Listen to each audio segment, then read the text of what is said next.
Bonjour, de retour sur notre logiciel de Scribus. Aujourd'hui, nous allons voir comment rajouter un bloc de texte. Pour cela, soit nous allons dans notre icône, dans la suite d'icônes, soit nous faisons insérer un cadre de texte. Une fois que vous avez sélectionné, il devient bleu. Et vous avez votre souris qui se transforme en petit texte là, carré. Et vous pouvez à ce moment-là cliquer gauche et tirer.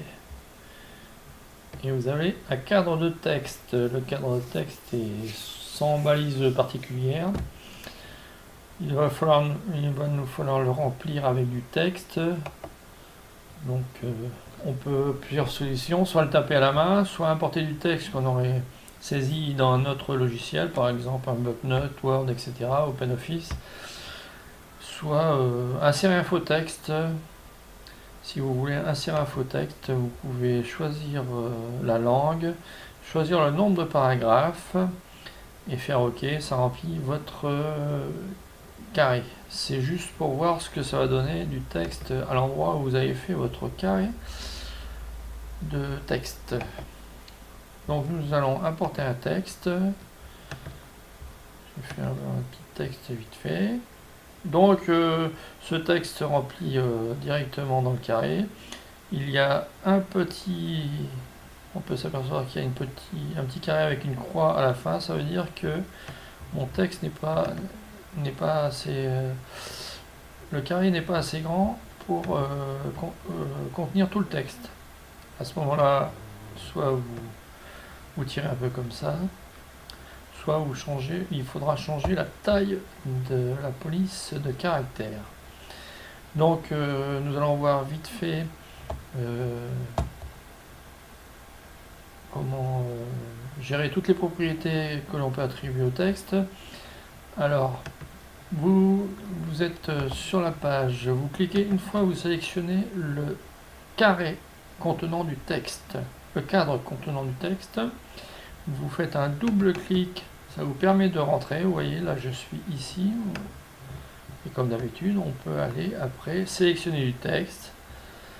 Donc nous avions vu précédemment qu'on peut bouger le texte au millimètre, lui donner une largeur, une hauteur.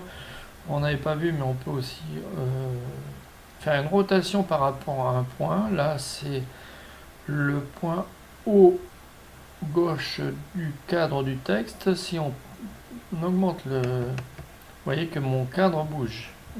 Il oscille suivant le point que j'ai fixé. Donc ça, c'est pour mettre les niveaux. Et après, nous allons aller dans le format texte. Donc nous avons sélectionné du texte, nous pouvons changer la police, nous pouvons augmenter le texte, la taille du texte.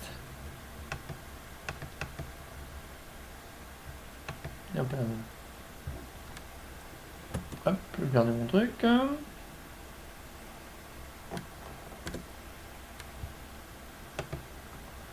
J'ai perdu mes propriétés, donc j'étais là, je fais tac, tac, tac, et vous voyez que le texte augmente. Alors, lorsque vous augmentez le texte, l'interlignage par défaut ne change pas. Donc si vous prenez deux lignes et que vous augmentez le texte, dès que vous dépassez, vous voyez que l'interligne n'est pas bon. Donc, parce qu'il y a un interligne de 15 points qui est prévu.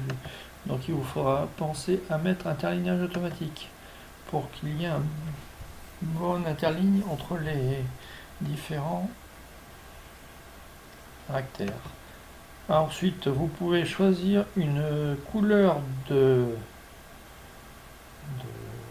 la police. On met du rouge. Vous pouvez mettre de la couleur. Là, vous pouvez changer la couleur extérieure de fond. Ensuite, vous pouvez mettre du texte en souligné. Les mots sont soulignés, mais il y a un espace. L'espace n'est pas souligné. En indice, en exposant, l'exposant étant par exemple pour écrire mètre carré. Vous pouvez mettre des capitales, des petites capitales, Vous pouvez barrer le texte, vous pouvez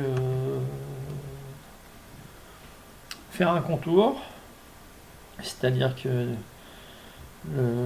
par exemple vous pouvez mettre un contour, ben là on va le voir, parce que si vous maintenez, vous avez l'épaisseur qui apparaît, et donc vous voyez que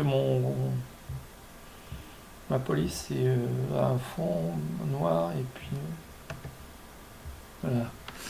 C'est pas visible, ça c'est surtout visible sur des gros caractères, par exemple sur les titres. Là ça n'a pas trop d'intérêt. On peut faire de l'ombre sur le texte, c'est-à-dire que vous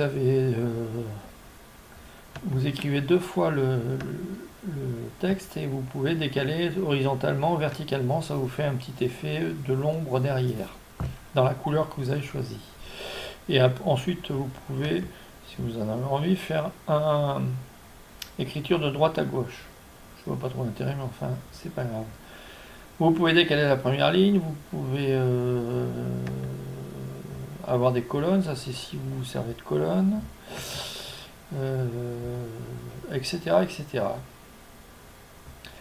Donc, pour reprendre vite fait ce qu'on peut faire sur un texte, on peut, si on est dans le texte, on peut bien évidemment ajouter du texte.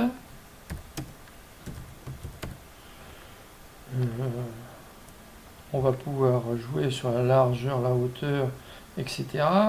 Là où vous apercevez que quand j'ai le petit carré, ça veut dire que mon texte, le texte est plus grand que le cadre. Donc il faudra que je tire un peu pour voir tout apparaître. Il m'en manque encore un peu. Voilà, ce que j'avais prévu. Voilà, je n'ai plus le petit carré, vous voyez, donc j'ai tout inscrit dans le cadre. Donc ensuite, vous pouvez jouer en choisissant un mot, le mettre en grand, en italique, etc. Et donc, vous pouvez faire ça à la main dans chaque cadre. Donc, nous verrons dans un prochain blog comment utiliser les styles pour automatiser l'affaire et ne pas faire tout ça manuellement, ligne par ligne. Donc, nous verrons ça dans un prochain épisode de Scribus. Je vous dis à bientôt. À la prochaine. Au revoir.